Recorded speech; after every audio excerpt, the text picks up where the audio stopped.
जय श्री राम, जय श्री राम, जय श्री राम। नमस्कार, आप देख रहे हैं दैनिक साथी। संसार में व्याप्त समस्त मंगल के निधि और अमंगल का हरण करने वाले भगवान रामलला 22 जनवरी 2024 को दोपहर 12:30 पर अभिजीत मुहूर्त में नवनिर्मित मंदिर में विराजमान होंगे। जैसा कि हम सभी जानते हैं, रावण का वध करने के बाद भगवान श्री राम अयोध्या लौटे तो देश भर में दीपक जलाकर खुशियां मनाई गई। लगातार तभी से हर वर्ष दीपावली मनाई जाती है। ऐसे में जब रामलला की प्राण प्रतिष्ठा हो तो देश ही नहीं विदेशों में भी दीपावली मनाने की तैयारियां चल रही है। देश में उत्सव जैसा माहौल है। हर कोई अपने अपने तरीके से सनातन की ध्वजा को बुलंद करने में जुटा हुआ है। ऐसे ही एक युवक हैं नारनौल निवासी विकास यादव। 1 जनवरी को अपने घर से भगवान श्री राम की ध्वजा लेकर निकले विकास करीब 760 किलोमीटर पैदल चलते हुए 22 जनवरी को भगवान श्री राम के चरणों में ध्वजा को चढ़ाकर नमन करेंगे। इंदिरा गांधी विश्वविद्यालय मीरपुर में लॉ के छात्र विकास यादव युवाओं में सनातन धर्म के प्रति चेतना जगाने के लिए अयोध्या के लिए निकले हैं। इसी कड़ी में जब बुधवार को वह रेवाड़ी पहुंचे तो पूर्व विधायक रणधीर सिंह कापड़ीवास के कार्यालय में भाजपा नेता मुकेश कापड़ीवास के नेतृत्व में भारी संख्या में मौजूद युवाओं ने भगवान श्री राम के नारे लगाते हुए फूल मालाओं से विकास यादव का स्वागत किया। कड़ाके की ठंड के बीच उमड़ी युवाओं की भीड़ बता रही थी कि किस तरह से 22 जनवरी के लिए युवाओं में भारी उत्साह है। वहीं भाजपा नेता मुकेश कापड़ीवास ने तो यहाँ तक कहा कि इस दिन रेवाड़ी में भव्य कार्यक्रम होने वाले हैं। इसको लेकर लगातार तैयारियां चल रही हैं। अब आपको दिखाते हैं विकास यादव रेवाड़ी पहुंचे तो उन्होंने क्या कहा। आखिर इस यात्रा का मकसद क्या है। मेरा नाम जी विकास यादव है। कहाँ से आप चले और कहाँ जा रहे हैं और इस तरह से जो भव्य आयोजन है आखिर इसका मकसद क्या है। जी, मैंने यात्रा की शुरुआत मेरे ग्राम झाकनी से की है और ये पदयात्रा मैं अयोध्या तक लेकर जा रहा हूँ। मेरा जो उद्देश्य है अपने सनातन धर्म के प्रति अपने युवाओं को जागृत करने का। जो हमारे पूर्वज थे जिन्होंने राम मंदिर के लिए इतना संघर्ष किया था, उस संघर्ष को जिंदा रखने के लिए, सनातन धर्म को मजबूती प्रदान करने के लिए मैं ये यात्रा कर रहा हूँ। और बीच बीच में मुकेश भाई साहब जैसे बड़े भाइयों का आशीर्वाद मेरे सर पे है, जिस वजह से मेरी यात्रा को मजबूती प्रदान हो रही है।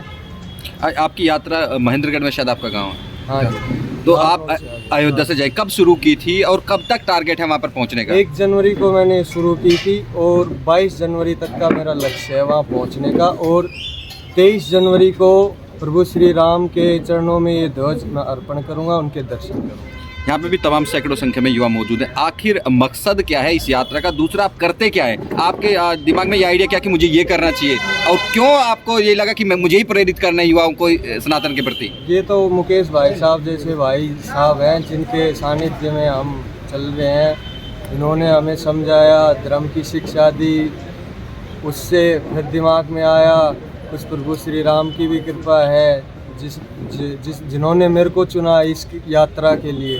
क्या करते हैं आप ताकि लोगों को पता लगे कि युवा जो आज सड़कों पर कड़ाके की ठंड के बीच और वो अयोध्या पहुंचना चाह रहा है। वैसे तो एक विद्यार्थी हूँ, IGU यूनिवर्सिटी के अंदर LLB कर रहा हूँ। तो आइडिया कहाँ से मिला कि मुझे अयोध्या जाना। तमाम युवा हैं उनको कहीं एक नशे की ओर बढ़ रहे हैं। एक मैसेज ये भी होना चाहिए, सनातन धर्म ठीक है लेकिन कहीं ना कहीं युवा नशे की ओर। हमारे प्रभु श्री राम ही हैं हमारे मार्गदर्शक जो हैं, जिनको बोला जाता है मर्यादा पुरुषोत्तम श्री राम, जिन्होंने पैदल चल के ही 14 साल का जो वनवास काटा था, तो उसी को आगे बढ़ाते हुए युवाओं के अंदर एक प्रेरणा बनाते हुए प्रभु श्री राम को ये पदयात्रा मैंने शुरू की है। जैसे कि आप भी युवा खुद LLB कर रहे हैं तो युवाओं को मैसेज क्या देंगे। कहीं ना युवा आज का युवा थोड़ा भटका हुआ नजर आता है जब बात ग्राउंड की बात करें तो। मैसेज यही है मेरे सभी युवाओं को कि अपने धर्म में रह कर के चलें, धर्म की रक्षा करें और जितने भी धर्म के काम हैं सनातन धर्म को मजबूती प्रदान करें। मुकेश भाई क्या कहेंगे, आज यहाँ पे तमाम युवा इकट्ठे और एक युवा है, छात्र है और अयोध्या के लिए निकले कड़ाके की ठंड के बीच। देखिए, जैसा कि कल शाम को मुझे पता लगा कि विकास भाई यहाँ से निकलेंगे कार्यालय के सामने से, लगभग शाम को ही सभी साथियों को सूचना या मैसेज गया होगा। आप देख सकते हैं कि ठंड के समय में और इतनी संख्या में नौजवान एक छोटे से बुलावे और मैसेज पर आए हैं, ये इनके धर्म के प्रति जागरूकता को दर्शाता है। और मैं मानता हूँ कि जो 500 वर्ष का वनवास पूरा हुआ है, 14 वर्ष का वनवास तो भगवान राम काट करके अपने घर आए जब दीपावली बनी थी, मैं ये मानता हूँ कि जो 500 वर्ष का वनवास पूरा हुआ है, इस पर एक और बड़ी दीपावली मननी चाहिए, लोगों को दीप जलाने चाहिए। ये हमारे बुजुर्गों को और हमारे हिंदुओं का एक बहुत बड़ा जो आस्था का केंद्र था, जिसको 500 वर्षों तक हिंदुओं को दूर रखा गया, आज वो दिन आ गया है जब भगवान राम की प्राण प्रतिष्ठा 22 जनवरी को की जाएगी। मैं धन्यवाद करूंगा विकास भाई को। मेरे हिसाब से भगवान राम की इन पर विशेष कृपा है कि जो इनको चुना कि ये अपने गांव जाखनी नारनौल से, और 22 जनवरी को जब ये अयोध्या पहुंचेंगे और 23 जनवरी को जब रामलला के दर्शन करेंगे, मैं ये मानता हूं कि सौभाग्य का विषय है।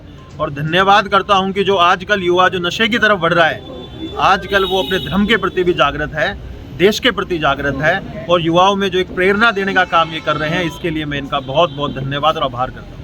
से जाना कहीं ना कहीं देश में भी कहीं खुशी का माहौल है, सनातन धर्म लगातार लोगों में चाहत थी कि मंदिर बने, किस तरह से देखते हैं इसका महत्व अभी आज के टाइम में? आप देखिए, छोटे से बुलावे पर एक मैसेज पर इतनी संख्या में आप देखिए नौजवान जब सुबह सुबह आए हैं, ये अपने आप एक लगाव दर्शाता है। मैं ये मानता हूं कि विकास भाई तो एक मानिए कि प्रतिनिधि कर रहे हैं, लेकिन सबके मन में है कि जो एक काम हुआ है, ये एक बहुत बेहतरीन काम हुआ है, वर्षों की तपस्या है, 500 वर्ष का वनवास जो पूरा होने जा रहा है। आप देखिएगा 22 जनवरी जब आएगी, आपको लगेगा कि ये दीपावली का दिन है। रेवाड़ी में क्या खास होने वाला है 22 जनवरी को, क्योंकि यहाँ के लोगों में भी काफ़ी उत्साह है? देखिए, रेवाड़ी एक पौराणिक शहर है। अगर हम देखें तो पीतल नगरी के नाम से जो जाने वाला रेवाड़ी, वीर भूमि के नाम से भी जाने जाता है रेवाड़ी।